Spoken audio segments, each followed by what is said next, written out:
नमस्कार, the daily show में आपका स्वागत है। मैं हूं आपका मित्र साथी हमदर्द मुकेश कुमार। दोस्तों, एक हफ्ते में दूसरी बार केंद्र सरकार के वकील महाधिवक्ता तुषार मेहता ने सुप्रीम कोर्ट में दूसरा हलफनामा दाखिल किया है और कहा है कि सुप्रीम कोर्ट डिजिटल मीडिया पर काबू पाने के लिए पहले प्रयास करे, उसके लिए उस पर नियंत्रण के लिए पहले उपाय करे और इलेक्ट्रॉनिक मीडिया को फ़िलहाल छोड़ दे।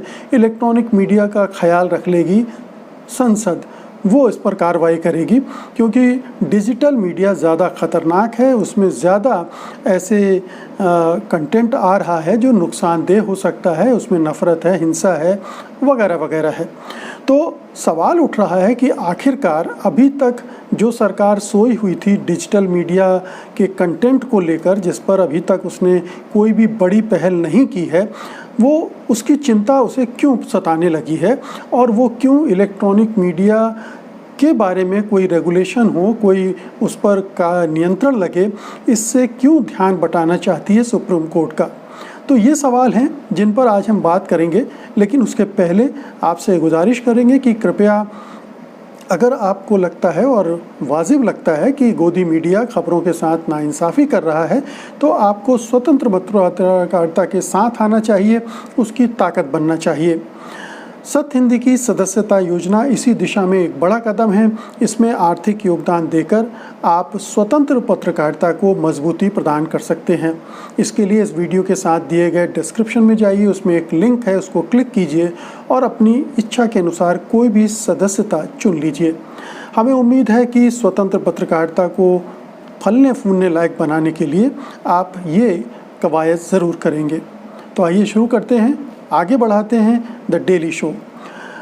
बात यह है कि आखिरकार डिजिटल मीडिया के पीछे क्यों पड़ गई है सरकार, उसे अचानक ऐसी चिंता क्यों सताने लगी है डिजिटल मीडिया को लेकर।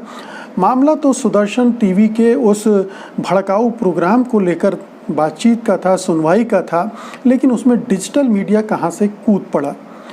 सुप्रीम कोर्ट, जैसा कि आप जानते हैं, पिछले लगभग 15 दिनों से सुदर्शन टीवी के उस भड़काऊ प्रोग्राम जिसका नाम है नौकरशाही जिहाद और जिसे उसके तथाकथित संपादक सुरेश चौहान के प्रस्तुत करना चाह रहे हैं और जिसका प्रोमो वायरल हुआ था और जो नफ़रत और कहना चाहिए कि दूसरे समुदाय को बदनाम करने वाले कंटेंट से भरा हुआ था, उसको लेकर आपत्तियाँ हुई थी और उस पर सुप्रीम कोर्ट ने सुनवाई शुरू की थी और बड़ी तीखी टिप्पणी की थी।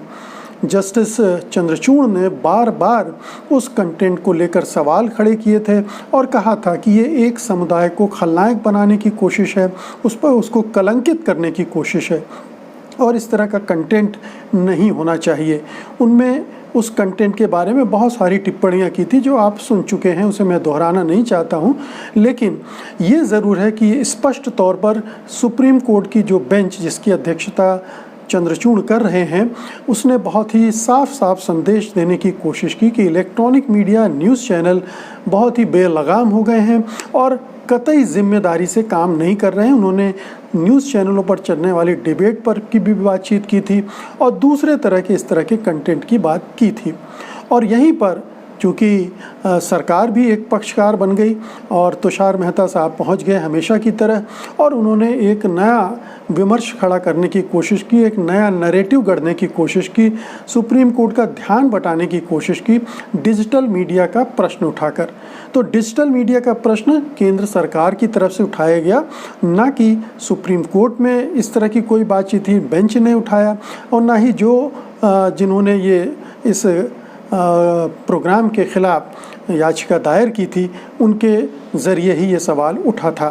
तो केंद्र सरकार ने ऐसा क्यों किया, तो इसके बहुत ही स्पष्ट रूप से 3-4 कारण हैं। पहला कारण तो ये है कि सुदर्शन टीवी और उसके मालिक संघ परिवार के करीबी हैं, सत्तारूढ़ गठबंधन दल के करीबी हैं, प्रधानमंत्री, गृह मंत्री वगैरह वगैरह के करीबी हैं और ये उनकी निकटता बहुत अवसरों पर आप देख चुके हैं। तो एक तो ये वजह है कि चूँकि अपनी ही परिवार के एक हिस्सा कटघरे में खड़ा हो गया है, इसलिए उसे कैसे बचाया जाए और बचाने का एक तरीका ये है कि पूरी बहस को ही पटरी से उतार दिया जाए। दूसरा मामला ये है कि जो एजेंडा सुदर्शन टीवी चला रहा है उस एजेंडे पर रोक न लगे। अगर इलेक्ट्रॉनिक मीडिया के बारे में सुप्रीम कोर्ट किसी तरह का कानून बनाती है, किसी तरह का नियमन बनाती है, और जैसा कि उसने कहा था कि वो 5 सदस्यीय एक टीम बनाना चाहती है जिसमें नामी गरामी लोग होंगे जिनका कोई राजनीतिक रुझान नहीं होगा, वो न्यूज़ चैनलों के कंटेंट पर, उनके रवैये पर, उनकी एडिटोरियल पॉलिसीज़ पर गौर करेंगी। तो उस पूरी अगर वो कमेटी बनेगी और इस तरह का कोई काम होगा तो जो एजेंडा सुदर्शन टीवी और बल्कि इससे आगे जाकर कहें तो जो गोदी मीडिया के चैनल हैं जो पूरी तरह से सरकार परस्त हो चुके हैं, पूरे हिंदुत्ववादी रंग में रंग चुके हैं और उसी हिंदुत्ववादी एजेंडे को आगे बढ़ाने की कोशिश कर रहे हैं, उसमें कहीं ना कहीं रुकावट पैदा हो सकती है, ब्रेक लग सकता है। तो जो चैनल, न्यूज़ चैनल सरकार के इशारे पर चल रहे हैं, सरकार के दबाव में या प्रभाव में चल रहे हैं, सरकार के एजेंडे को आगे बढ़ रहे हैं, सरकार की नाकामियों पर पर्दा डालते हैं और जो छोटी मोटी कभी सफलताएं होती हैं उन्हें बढ़ा चढ़ा कर बताते हैं, तो ये जो प्रोपेगंडा का चैनलों का इस्तेमाल है प्रोपेगंडा में, वो उसमें कहीं रुकावट आ सकती है। तो एक दूसरा उसका लक्ष्य ये है, पहला लक्ष्य ये है कि सुदर्शन टीवी को बचाना, उनके मालिक को बचाना है। दूसरा ये है कि अपने एजेंडे को आगे बढ़ाना है और एजेंडे को आगे बढ़ाने में इलेक्ट्रॉनिक मीडिया, न्यूज़ चैनल बहुत बड़े सहायक बने हुए हैं। इसलिए इस जो कदम सुप्रीम कोर्ट उठाना चाहता है उसमें रोक लगाना है। और तीसरा, अब ये डिजिटल मीडिया का जो मसला उठाया है, ये इसमें जो दलीलें तुषार मेहता साहब ने दी हैं कोर्ट में, वो किसी भी व्यक्ति को लगेंगी कि बहुत ही दुरुस्त दलीलें हैं, क्योंकि ये माना जा रहा है कि डिजिटल मीडिया में, ख़ासतौर से सोशल मीडिया में बहुत बेलगाम होकर कंटेंट आ रहा है। उसमें कहीं चूँकि कोई एडिटर नहीं है, कोई गेटवे नहीं है, गेटकीपर नहीं है, इसलिए जैसा चाहे, जिस चाहे कि जो मर्ज़ी होती है वो वहाँ पर अपलोड कर देता है और वो वायरल होता है बहुत मर्तबा, और उसके बहुत सारे नुकसान भी हो सकते हैं व्हाट्सएप के ज़रिए या फेसबुक के ज़रिए, यूट्यूब के ज़रिए। ये हमने कई बार ऐसी दुर्घटनाएं होती देखी हैं, दंगों और टकराव और हिंसा की घटना में। तो ये उसका जो रवैया है इस मामले में डिजिटल मीडिया को लेकर, ये बिल्कुल दुरुस्त है, उससे किसी की असहमति नहीं हो सकती है। लेकिन ऐसा लगता है कि डिजिटल मीडिया को 3 तरह से सरकार देख रही है। एक तो ये कि डिजिटल मीडिया के कंटेंट में जब उसकी बुराइयां होती हैं, उसकी आलोचना होती है, उसकी निंदा होती है, जो कि पिछले 1 साल में बहुत बढ़ गई है, उससे सरकार घबराई हुई है। और इस बहाने चूँकि अब नियमन का, रेगुलेशन की बात सुप्रीम कोर्ट में उठ रही है, तो इस बहाने कोर्ट के ज़रिए कुछ ऐसा प्राप्त कर लिया जाए जो कि डिजिटल मीडिया में ऐसे कंटेंट को जो सरकार विरोधी होता है, बीजेपी के एजेंडे के विरोधी होता है, संघ परिवार के एजेंडे का खिलाफ होता है, उसको कैसे रोका जाए, नियंत्रित किया जाए, ऐसा कुछ सुप्रीम कोर्ट के ज़रिए हासिल करने की कोशिश सरकार कर रही है। दूसरी बात यह है कि बहुत सारे यूट्यूब चैनल हैं, बहुत सारे पोर्टल हैं, वेबसाइट्स हैं जो बहुत ही संतुलित ढंग से और बहुत ही तथ्यात्मक ढंग से अपना कंटेंट बनाते हैं, और जाहिर है कि उसमें सरकार की पोल पट्टी खुलती है, सरकार की आलोचना होती है, सरकार हर दिन 100 झूठ बोलती है और उनका पर्दाफाश होता है। तो सरकार किसी न किसी बहाने इन चैनलों को, इन वेबसाइट्स को, पोर्टल को नियंत्रित करना चाहती है, धमकाना चाहती है, आतंकित करना चाहती है, कुछ ऐसे अधिकार। इसलिए इस जो कदम सुप्रीम कोर्ट उठाना चाहता है उसमें रोक लगाना है। और तीसरा, अब ये डिजिटल मीडिया का जो मसला उठाया है, ये इसमें जो दलीलें तुषार मेहता साहब ने दी हैं कोर्ट में, वो किसी भी व्यक्ति को लगेंगी कि बहुत ही दुरुस्त दलीलें हैं, क्योंकि ये माना जा रहा है कि डिजिटल मीडिया में, ख़ासतौर से सोशल मीडिया में बहुत बेलगाम होकर कंटेंट आ रहा है। उसमें कहीं चूँकि कोई एडिटर नहीं है, कोई गेटवे नहीं है, गेटकीपर नहीं है, इसलिए जैसा चाहे जिस चाहे कि जो मर्ज़ी होती है वो वहाँ पर अपलोड कर देता है और वो वायरल होता है बहुत मर्तबा, और उसके बहुत सारे नुकसान भी हो सकते हैं व्हाट्सएप के ज़रिए या फेसबुक के ज़रिए, यूट्यूब के ज़रिए। ये हमने कई बार ऐसी दुर्घटनाएं होती देखी हैं दंगों और टकराव और हिंसा की घटना में। तो ये उसका जो रवैया है इस मामले में डिजिटल मीडिया को लेकर, ये बिल्कुल दुरुस्त है, उससे किसी की असहमति नहीं हो सकती है। लेकिन ऐसा लगता है कि डिजिटल मीडिया को 3 तरह से सरकार देख रही है। एक तो ये कि डिजिटल मीडिया के कंटेंट में जब उसकी बुराइयां होती हैं, उसकी आलोचना होती है, उसकी निंदा होती है, जो कि पिछले 1 साल में बहुत बढ़ गई है, उससे सरकार घबराई हुई है। और इस बहाने चूँकि अब नियमन का, रेगुलेशन की बात सुप्रीम कोर्ट में उठ रही है, तो इस बहाने कोर्ट के ज़रिए कुछ ऐसा प्राप्त कर लिया जाए जो कि डिजिटल मीडिया में ऐसे कंटेंट को जो सरकार विरोधी होता है, बीजेपी के एजेंडे के विरोधी होता है, संघ परिवार के एजेंडे का खिलाफ होता है, उसको कैसे रोका जाए, नियंत्रित किया जाए, ऐसा कुछ सुप्रीम कोर्ट के ज़रिए हासिल करने की कोशिश सरकार कर रही है।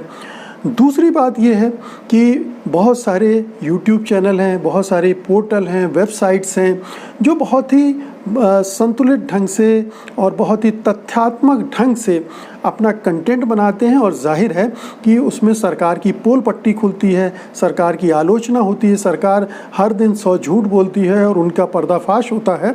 तो सरकार किसी न किसी बहाने इन चैनलों को, इन वेबसाइट्स को, पोर्टल को नियंत्रित करना चाहती है, धमकाना चाहती है, आतंकित करना चाहती है, कुछ ऐसे अधिकार अपने हाथ में ले लेना चाहती है ताकि वो इन सबको गोदी मीडिया की तर्ज पर ढाल सके, उन्हें डरा सके, उन्हें बंद कर सके, बंद करने का अधिकार मिल सके, और उन्हें या तो गोदी मीडिया के रूप में परिवर्तित कर दे। तो एक जो गोदी मीडिया की शक्ल हमको न्यूज़ चैनलों में दिखती है, वही हमें डिजिटल मीडिया में भी मिल जाए। ये केंद्र सरकार का एक एजेंडा इस सुप्रीम कोर्ट की बहस में इस मुद्दे को खड़े करने के पीछे हो सकता है। तो ये दूसरा मकसद है।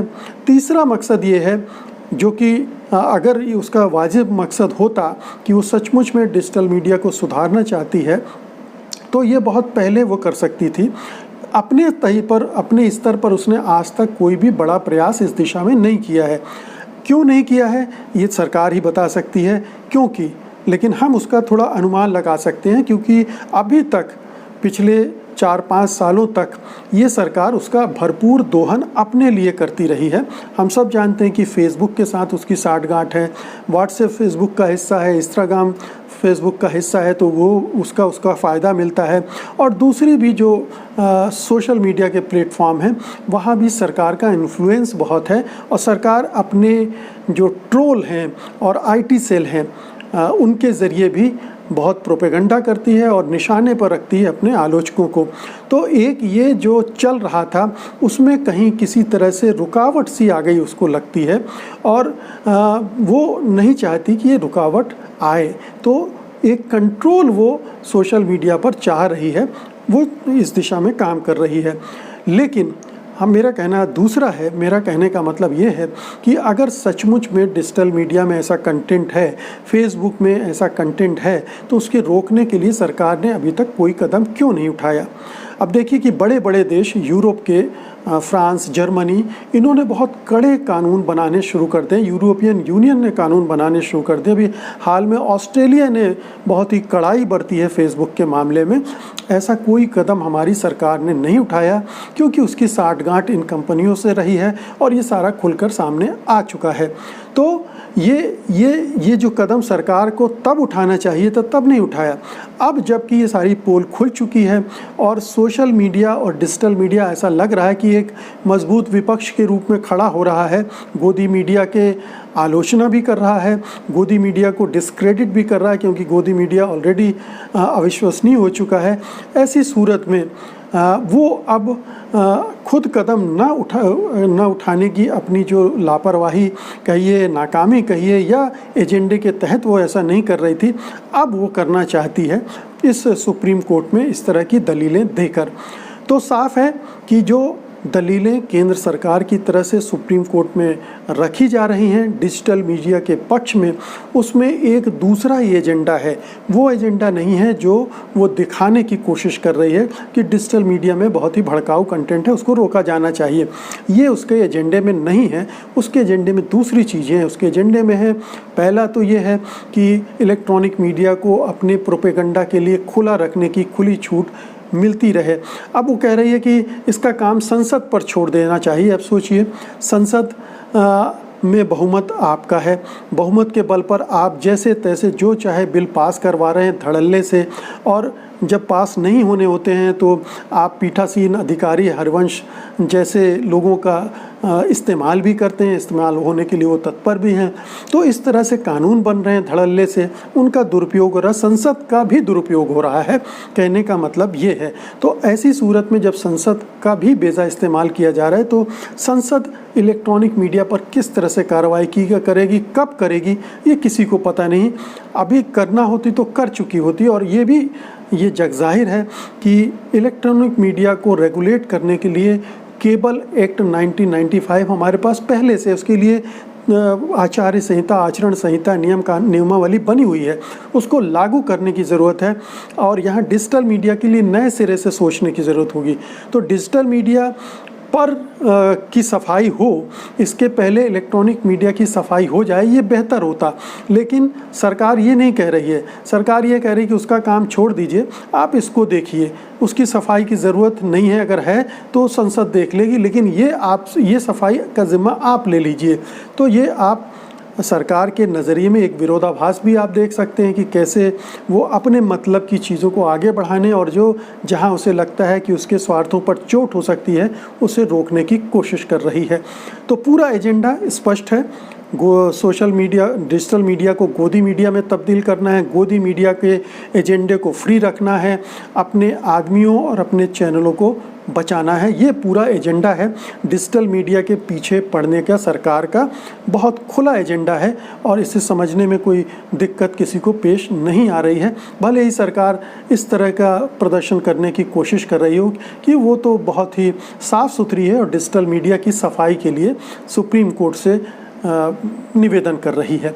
तो स्थितियाँ बहुत ही उलझी हुई भी हैं और अगर आप देखना चाहेंगे तो बहुत साफ साफ इसमें देख भी पाएंगे आर पार, क्योंकि सरकार का एजेंडा बिल्कुल स्पष्ट है, अब कुछ भी छिपा हुआ नहीं रह गया है। तो दोस्तों, उम्मीद है कि सरकार की इस कोशिश को आप इस वीडियो रिपोर्ट के बाद और बेहतर ढंग से देख पा रहे होंगे, समझ पा रहे होंगे, और आप ऐसा है तो इस वीडियो को लाइक भी करेंगे, शेयर भी करेंगे, और जिन्होंने अभी तक satyhindi.com को सब्सक्राइब नहीं किया है वो इस चैनल को सब्सक्राइब भी करेंगे। आप मुझे अनुमति दीजिए, कल मैं फिर हाजिर होता हूँ एक और वीडियो रिपोर्ट के साथ। तब तक के लिए नमस्कार। सत्य हिंदी के और वीडियोस को देखने के लिए हमारे YouTube चैनल को सब्सक्राइब करें और सीधे नोटिफिकेशन पाने के लिए बेल आइकन दबाएं।